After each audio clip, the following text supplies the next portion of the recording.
has consistently voted for less taxes and spending on cronyist policies like bailouts and subsidies. Instead of encouraging warmongering abroad, Dr. Paul has been the strongest opponent of the futile wars on terror in Congress. And instead of intruding upon people's lives, Congressman Paul has only advocated for more individual liberty in how to choose lives. These are the ideas of peace, prosperity, and tolerance that our nation needs. These are the ideas that so many of us young people are attracted to, as demonstrated through my club's success. And finally, these are the ideas that have exploded in popularity over the past decade because of one man. Ladies and gentlemen, help me in welcoming him right now. I'm so excited. Congressman, Doctor, Presidential Candidate and Champion of Freedom, Ron Paul!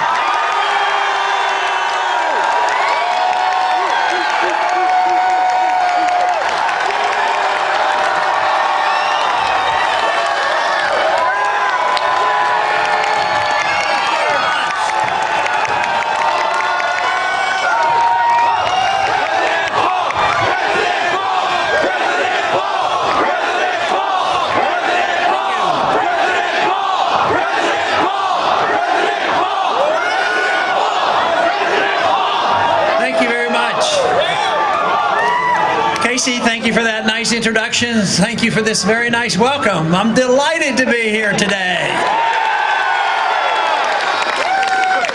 In the home of free speech. I can say anything I want tonight, right? As long as it's true and good news, right? Before I get started, I want to make sure you see my wife up here. My wife Carol is with me.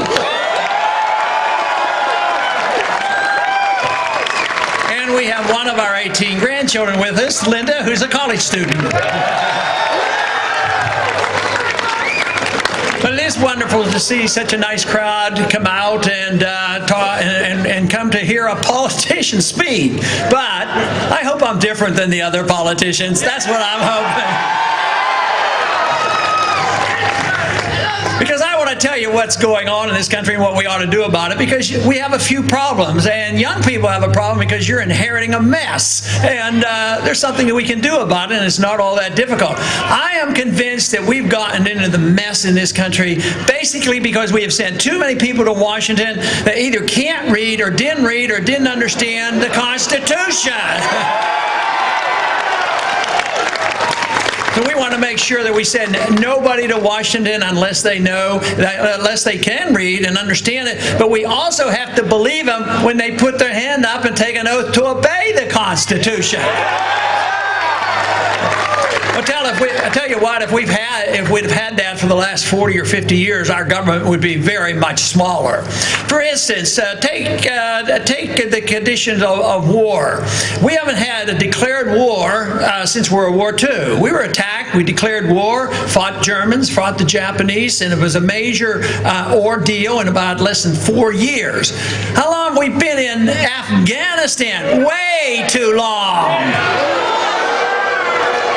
But we've been going to war without declaration. We were in Korea and Vietnam and dozens of other places. Today, you might have read the news. We just put some troops in Australia. I don't know what we're doing. We don't need to have more troops spread around the world. We're already in 150 countries. We have 900 bases. I think if we have a military, which we should have, we should defend this country. We shouldn't be the policemen of the world.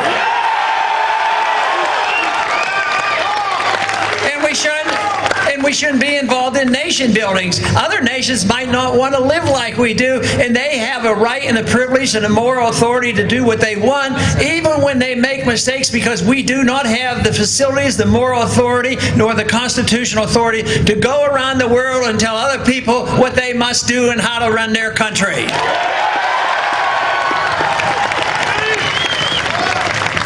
We have a job on ourselves enough just trying to straighten out our own government, let alone trying to straighten out the governments around the world. So, but people argued the case, and they've argued this for many years. It's been going on since Woodrow Wilson. That is, America is an exceptional nation. And we have been. We have been a great nation, the freest nation ever, and the most prosperous, which we no longer are. But they said that we have exceptional values, and they're so exceptional and so wonderful that we have this obligation to spread our message around the world by force. That makes no sense. If we are an exceptional nation, and if we have those exceptional values, you cancel them all out when you decide on the principle of preemptive war. We have been following the position of preemptive war in the past 10 years. If we were more honest with ourselves, we'd call it aggression, and we don't believe in preemptive war, and we only fight defensive wars.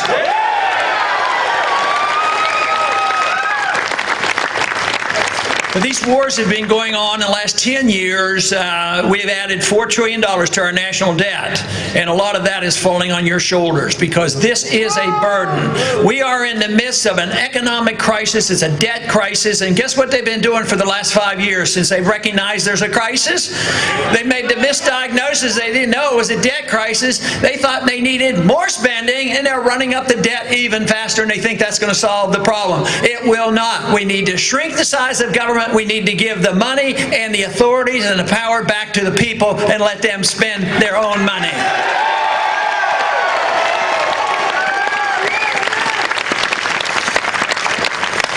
But this has been going on now for more than 50 years, and it's been very, very tragic for us. If you think of all the money and all the lives lost and all the injuries and penalties since World War II, because no war has been declared since World War II, I mean, it could add up into trillions and trillions of dollars. Just think how much richer this country would be if we just take this simple position that only fight defensive war and don't go to war unless the people see to it that it's declared, and the Congress declares the war, not allow the presidents to go to war on their own. This was an important issue for the founders, and this is why they put it into the Constitution that the executive branch could not go to war without a declaration. They figured this would be important, but not too long ago, the Secretary of Defense, Panetta, was before a committee, and they were asking him where he gets his authority because he was planning another war. We've been involved in Egypt and Libya, and now we're getting ready, and we're already involved in Syria. They said, where do you get this authority? He says, well, from the United Nations.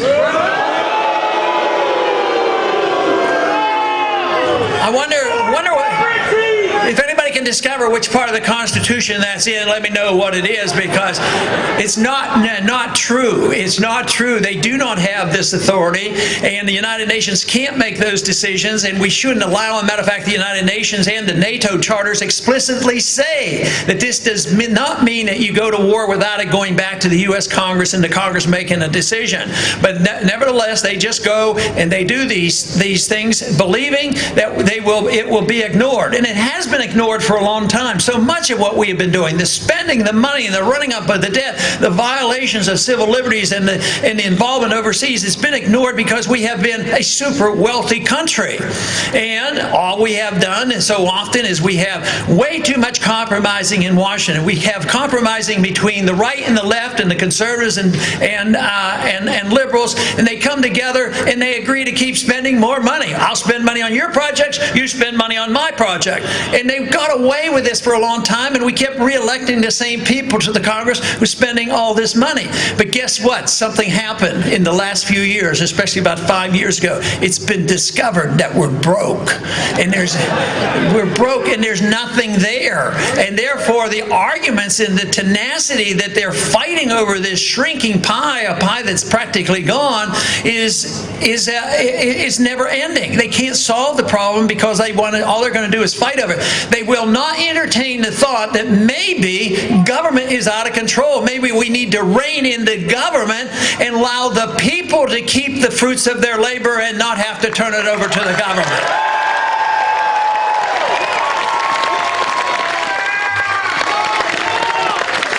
Now it's It's never been hard for me to come to that conclusion because I believe rights don't come from our government. Our rights come from us, either from a creator or in a natural way. So if we have our lives as a gift to us, and we have our liberties as a gift, why wouldn't it be natural to think that if it's our life and our own liberty, why shouldn't we be able to keep the fruits of our labor?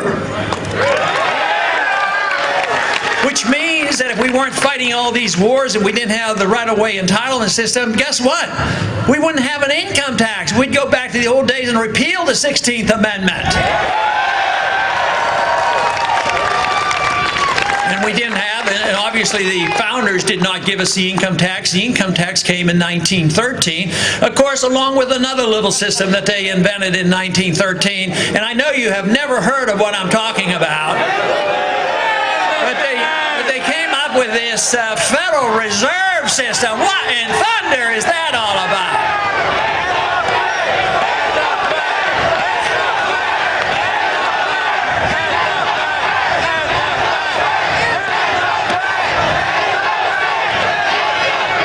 That sounds like a very good idea.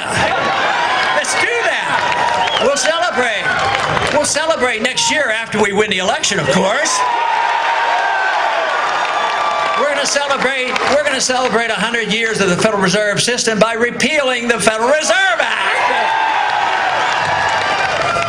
But the very least that we have to do is get an audit of the Fed, find out what they're doing. You know, the Congress spends a lot of money. They're up into the trillions, but most of the time it's just meager hundreds of billions. But the Fed is involved in many trillions of dollars. They were involved with churning $15 trillion in the bailout.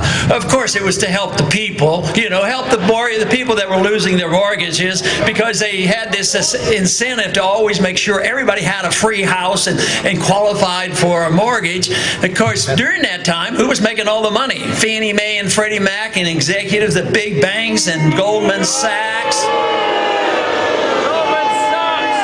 So when the crisis hit, those who were going to get hurt, they came screaming to the Republicans and the Democrats, and they said, hey, there's going to be a depression, come and bail us out, we're too big to fail. And guess what? The Congress did, as well as the Federal Reserve. They bailed out those who made a lot of money during the financial time when there was a financial bubble. And guess what? Those programs were designed to help the people and help the middle class and help the poor.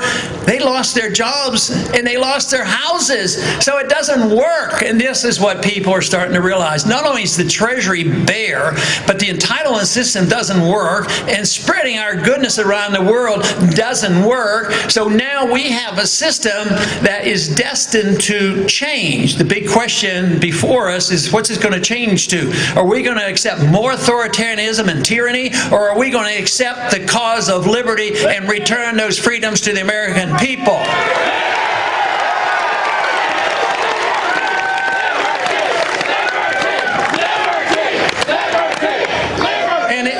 It is the cause of liberty that we must address, and understanding where our liberty comes from is so important. The wonderful thing about liberty and the understanding of freedom is it will bring us together. The interventionist system, the big government, the bureaucratic system, the redistribution of wealth by the special interest, that divides us, especially when we run out of money. But if you think about what freedom is all about, it isn't judgmental. It doesn't come along and say, well, we want our freedoms because we want to impose on people certain things. We want our freedoms to allow people to have their own life and their own lifestyles and their own private practices. That's their business. So everybody's going to have different desires on what they want from their personal freedom. So we don't have to decide how we're going to use it, as long as nobody is forced to accept other people's ideas. So therefore, we should come together because we endorse the concept of freedom and allow people to do what they want, as long as they don't hurt people, and allow people to pursue their endeavors. But these rules should apply to economic liberty as well. Some people will defend this, social liberty and civil libertarianism, but at the same time they think, well, but we can't allow that to happen in the free market, because in the free market somebody might get rich. Well, in the free market, if you get rich because you provided a great service for somebody and we as consumers bought the product and we weren't cheated, and the more we buy, the richer they get, that's not a problem. But what if they're rich because they get money from contracts from the government, and what if they get bailouts from the government? That's a different type of richness. So the freedom issue brings people together. Not only does it allow people to spend their money and run their lives as they so choose, it also means that you can't be coercive. You can't be coercive with your neighbors and your friends, and we shouldn't be coercive with our neighbors and friends around the world. It is the coercion, the force, the intimidation that say that we know what is best for everybody. But today, this is the way we operate. It's around the world. Domestically, we are telling people what to do with their lives, what to do with their money, and we're telling everybody around the world what they ought to be doing. And this has not worked out well for it. It has contributed to our bankruptcy and contributed to the problems that we face and all the conflicts we have. And it's going to get a lot worse unless we establish the basic principles of what this country is all about. And it is our freedoms to live our life as we so choose and to spend our money as we so choose. People will argue with us and say, oh, that's not any good because you're not a humanitarian. You have to care about your fellow man. And if you don't endorse the welfare state and socialism and welfarism, you don't care about your fellow man.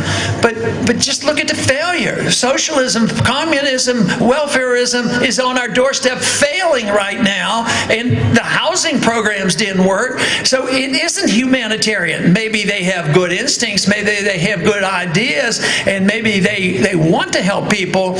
But if you want to study history and find out where the largest middle class has ever been and the wealthiest middle class, it's been in the United States of America, because it had maximum amount of freedom, and the freer we are, the freer our country is, the more prosperity there is.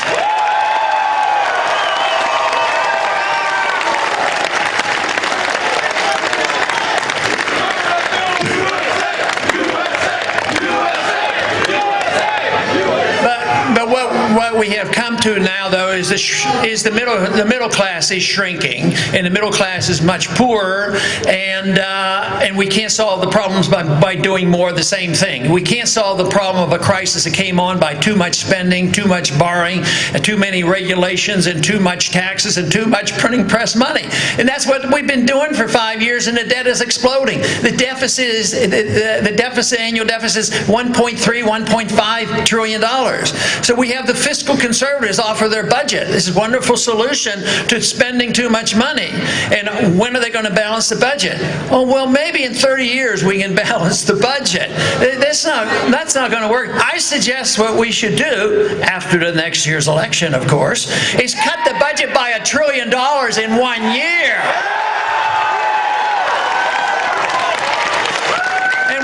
And we'll start by stopping the wars and bringing our troops home and have them spend their money here at home.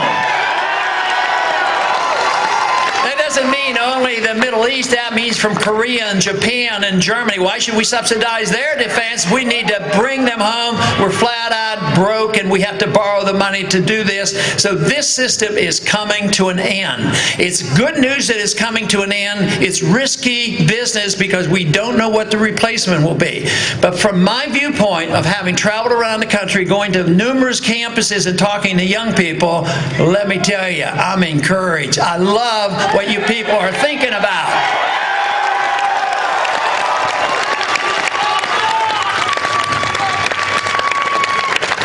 Dependency is never a way that you feel good about oneself. The more dependent you are on others, the less content people are. And that is what people have to realize, that if we would have more freedom and release the creative energy and put the burden on us to take care of ourselves, then we can work for our own virtue and our own excellence. This is what gives people personal satisfaction. It is not being taken care of by somebody else and eventually having that ripped away way. We cannot depend on others to always provide. It's been wonderful to think about, you know, the Medicare system. Everybody should have good medical care, obviously, but is it going to be provided through the government? Just think, Medicare's broke. There's no money there, and the only way we can continue to even work our way out of this is we have to save a lot of money elsewhere. So my suggestion in cutting this $1 trillion is obviously to cut essentially everything from overseas and cut some departments that we don't need and try to tide people over that we have taught to be so dependent on child health care and Social Security. But right now, what we're doing is we're still spending, running up the debt and printing the money, and now we're just seeing the beginning of the end of the dollar because the prices are starting to go up. You cannot keep printing money forever and think that the world will always accept the dollar. Right now, there are plans being laid for the replacement of the dollars. Other countries have suggested this should be done, and they have met their fate because Saddam Hussein wanted to replace the dollar, and also in Libya, Gaddafi wanted to replace the dollar. Right now, Iran would like to replace the dollar, and they get into trouble for this. But we're the ones that will be in trouble because economic law will dictate to us that they will not always accept our dollars just by printing them. Right now, there is way too much trust in the dollar. Therefore, what we have to do is restore the understanding and restore the principle of sound money, and that is the reason we don't need a Federal Reserve and we need commodity money such as gold and silver as the Constitution dictates.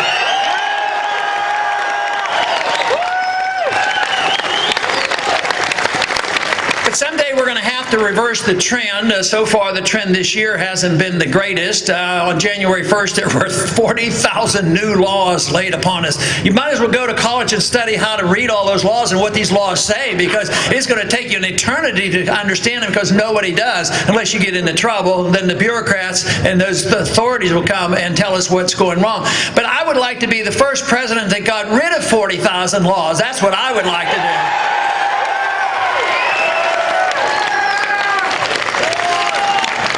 I would like to see the day where the Federal Register actually shrinks rather than it totally expands all the time, because it's just too difficult to keep that up.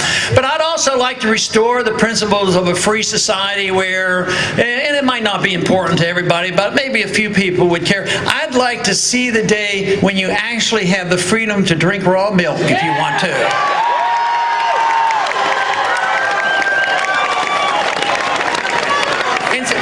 And take your own risk. Matter of fact, I'd just as soon see the day that you can put anything you want in your body that you want, and you take your own risk when you do it.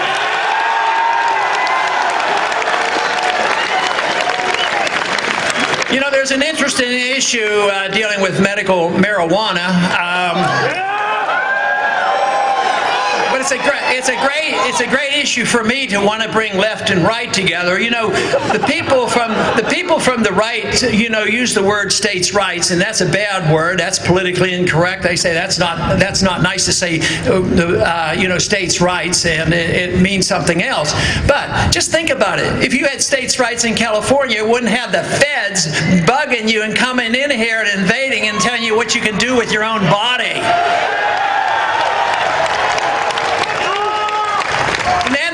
Then of course the danger of drugs are obvious to me as a parent and grandparent and as a doctor, but I'm also very much aware of the fact that prescription drugs are deadly too, and there's probably more addiction to prescription drugs than there are to illegal drugs.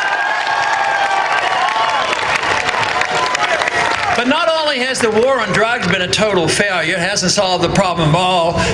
There is a drug problem. Obviously, to deny that would be not a wise thing to do. But to say that the drug war has helped, the drug war has become much more dangerous to us. It's undermined our liberties. It's undermined the whole principles of the Fourth Amendment and privacy rights. So the drug war has been much more dangerous than the drugs themselves.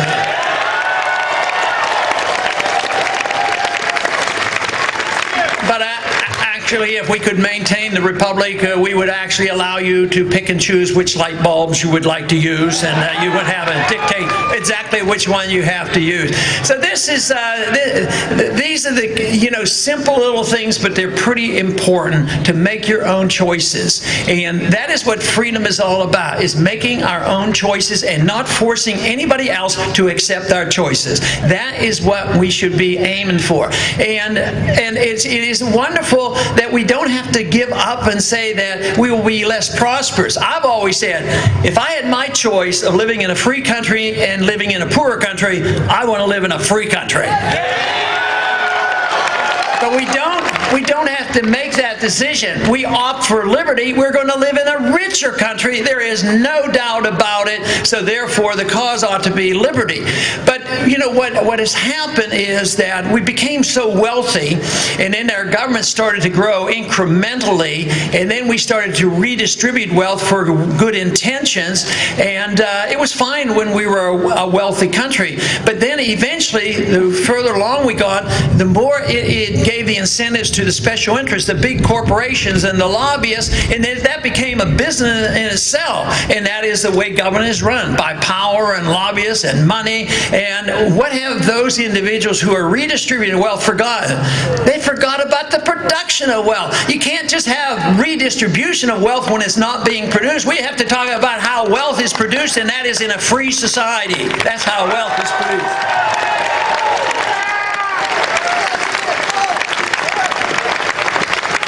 They say that the problem in Washington is not enough compromise. I say there's been way too much compromise. They compromise on the issue. Both parties compromise on the issue that you can't challenge the Federal Reserve. They compromise on the entitlement system. They compromise on the monetary system. They compromise and they go together and accept the same foreign policy. We elect one president, then we elect another president, and they say they're going to stop the wars and they're going to change. They never do. It's a one-party system, unfortunately.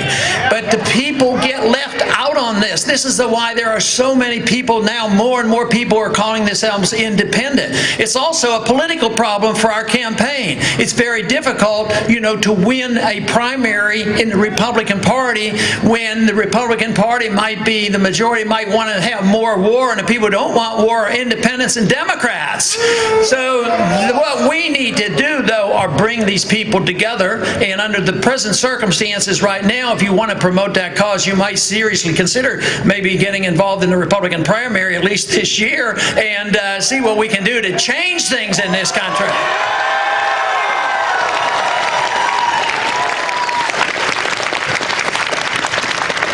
But it isn't compromise that we want. If you had compromise, how would you compromise, say, on going to war? You need a declaration of war, don't you? Oh, well, we'll let you go to war sometimes without a declaration. What is a compromise on monetary policy? Print the money slower instead of having sound money? I mean, how do you compromise on things like this? What about the new policy that the president has instituted? And that is, he's allowed to assassinate American citizens. I say there's no compromise on that. He's not allowed to assassinate anybody, and he shouldn't be allowed to do it. And he shouldn't be allowed to use the military to arrest suspects in this country and put them in prison without a trial. We need to look at the National Defense Authorization Act and remove that authority from the president. The Congress gave him that authority, and he doesn't need it, doesn't deserve it. And if we want to really reverse things and make sure that your privacy is protected, see, unfortunately, what's been going on for so many years is that the government gets more secrecy and the people have less privacy. And we need more openness in government, and we need more privacy for the people is what we need. But the direction that we have gone since 9/11 hasn't been favorable toward the cause of liberty. For instance, shortly after 9/11, they passed a little piece of legislation called the Patriot Act. Maybe if they had called the Patriot Act Repeal the Fourth Amendment Act, it might not have passed. But when we get ready to get rid of the Patriot Act, which maybe that'll be during this first 6 months or so, we'll call the bill not repeal the Patriot Act. We're going to call it Restore the Fourth Amendment Act is what we need.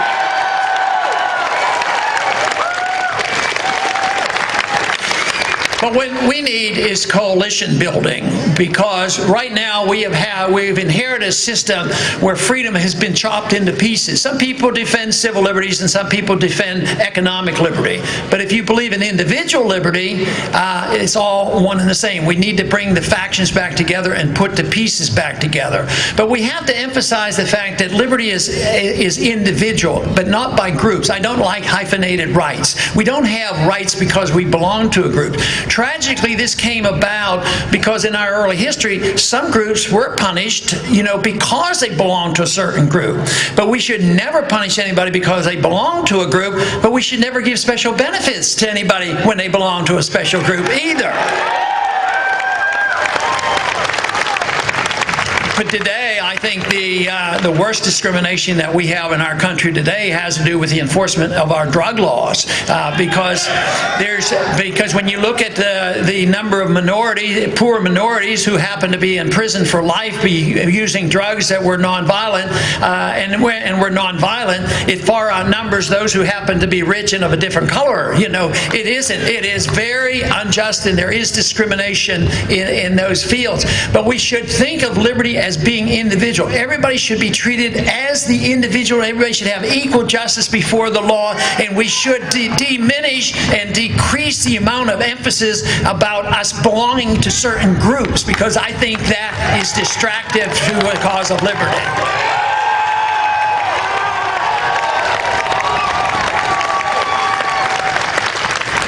I think when you know that we're arriving at that stage on an election night, you will not hear the commentators come in, because I think they sort of feed into this. How did the blacks vote? How did the Hispanics vote? How did the white people vote? How did the Jewish people vote? How did the Catholics vote? How did the individuals vote? That's what we want to know.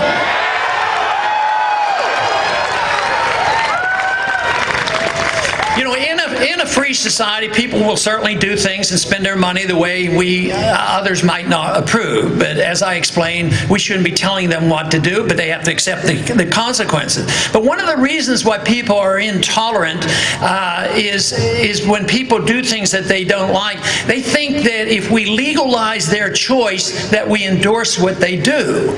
And that isn't the case. If we legalize, which it is pretty good in this country, we legalize the choice in religion, or if somebody doesn't want to have any religion. But we are tolerant of that, and we accept that. But as soon as it becomes with personal habits, we say, well, we legalize such and such activity, therefore we endorse it. But it isn't endorsement. It means, though, that as individuals in a free society, that we should become a lot more tolerant of other people and leave things alone,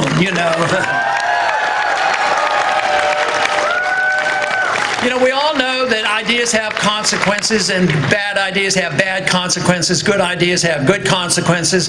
And it's fortunate today that good ideas are starting to prevail once again. Once again, we're talking about sound economic policies and personal liberties and putting the pieces back together. And there's a growing sentiment in this country today about changing our foreign policy. Believe me.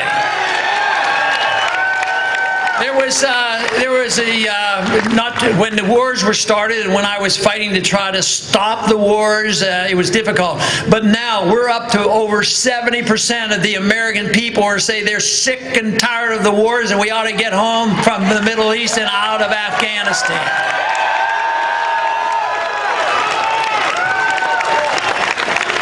So this to me is encouraging, and but we have to keep fighting this ideological fight and this battle. It's a revolutionary idea to once again get back on the path of what we were started with. And it isn't like we're going back to the old days. They keep saying you want to go back to the past, but I think tyranny is the past. Freedom is the future, is what I say. I would suggest that we take advice from the 1960s. Back in the 1960s, there was a lot of difficulty with the Vietnam War going on, a lot of drug problems and everything else that was going on. And they said in the 1960s, and it still hangs around a little bit, they said, if you're 20 years old and not a liberal, you don't have a heart. And then they said, if you're 40 and you're not a conservative, you don't have a brain. But I tell you what, why can't you have a heart and a brain at the same time your whole life?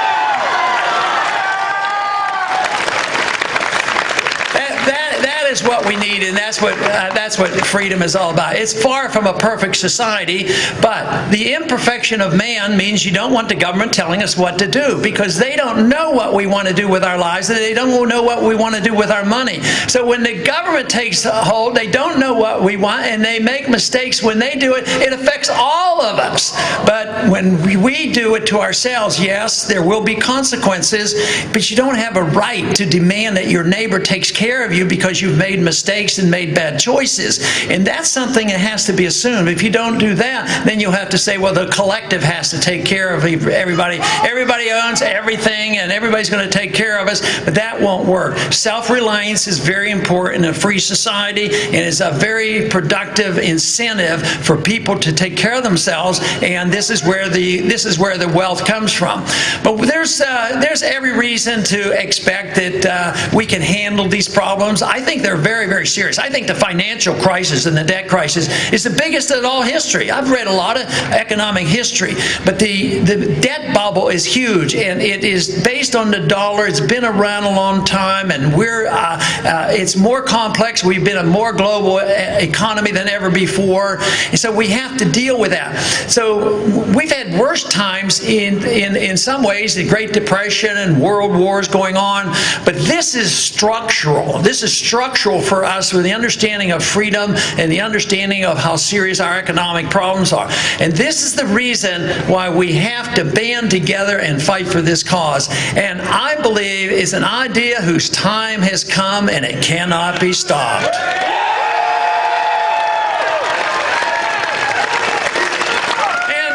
A lot of people worried about whether or not we have the majority vote in Congress yet.